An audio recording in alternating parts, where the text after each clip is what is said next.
Hello everyone, welcome back to my another vlog. আমি ভালো আছি, তোমরা সবাই কেমন আছো? আশা করি সবাই ভালো আছো। গাইজ, অনেক ব্যস্ততার মধ্যে ছিলাম কয়েকদিন, সেই জন্য তোমাদের সঙ্গে আমি ভ্লগ শেয়ার করতে পারিনি। তো আশা করি এবার কন্টিনিউ ভ্লগ আসবে। সো দেখো, আজ চলে এসেছি আমাদের এখানে একটা মেলাতে। তো এই মন্দিরকে ঘিরে না অনেক রহস্য আছে, থাক আর বলবো না সেসব রহস্যের গল্প। দেন চলে আসলাম মন্দিরের পিছনে, যেখানে সবাই মনস্কামনা পূর্ণার্থে ডন্ডি দিচ্ছে। চলো তোমরাও আমার সঙ্গে দেখতে থাকো।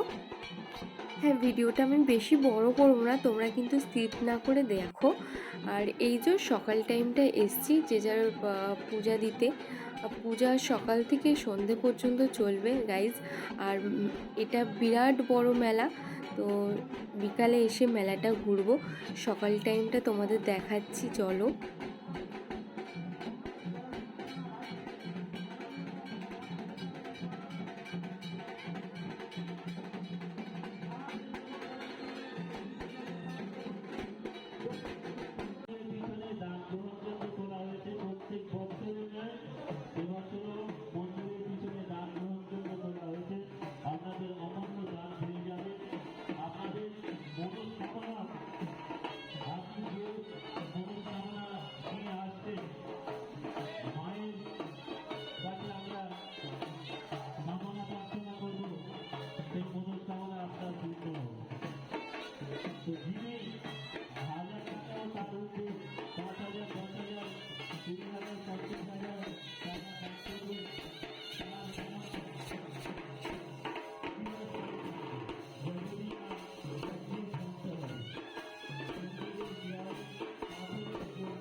সকাল টাইমটা যখন দোকান বসছে, ভাবলাম দেখি কেমন জিনিসপত্রর দাম। তো অনেক হাই ছিল গাইজ, আমি কিছু কিনিনি। আর এই যে সামনে দেখো দোকান বসেছে, আর পিছনে অনেক দূরে ওখানে সবাই ঘুড়ি ওড়াচ্ছে। মাঠের মধ্যে ঘুড়ি ওড়ানোর মজা আলাদা, জানো। ওলট পালট হাওয়া দিচ্ছে আর সব যে যার মতো ঘুড়ি ওড়াচ্ছে।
এখন এরকম ভিড়, সন্ধ্যের সময় তাহলে কেমন ভিড় হবে গাইজ ভাবো। তো চলো সন্ধ্যের সময় এসে আবার ব্লগটা কন্টিনিউ তোমাদের সঙ্গে শেয়ার করছি।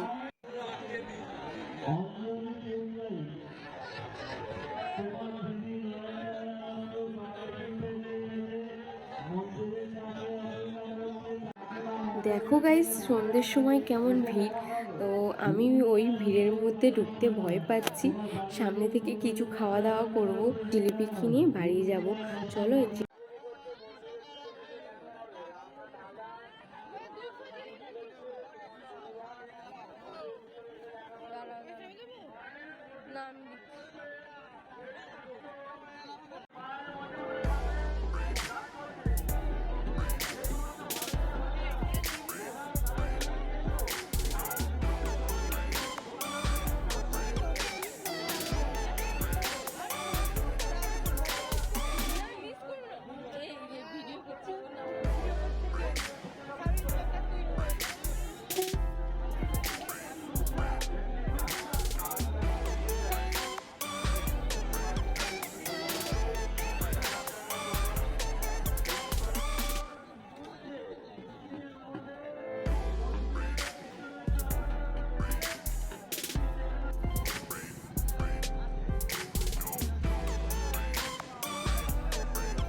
অল্প কিছু খেয়েছি গাইস, বেশি কিছু খাইনি। আর তোমরা ভাবছিলে যে সকালে আমি ঠাকুরের মুখ কেন দেখাইনি, সকালে প্রচুর ভিড় ছিল ওই জন্য ভিডিও করতে পারিনি।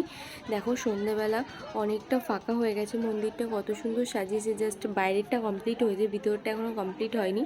দেখো তোমরাও চাইলে মায়ের কাছে কিছু চেয়ে নিতে পারো। আর এই মায়ের নাম হচ্ছে মা বনবিবি মা। তো আমাদের এই মানে অনেক বড় বনের মধ্যে এই মন্দিরটা আর কি স্থাপন করা হয়েছে। আগে শোনা গেছে এখানে নাকি বাঘ আসতো, শোনা গল্প আর কি। যাই হোক গাইজ, আমি ব্লগটা এখানেই এন্ড করছি, দেখা হচ্ছে নেক্সট কোনো ব্লগে, টাটা।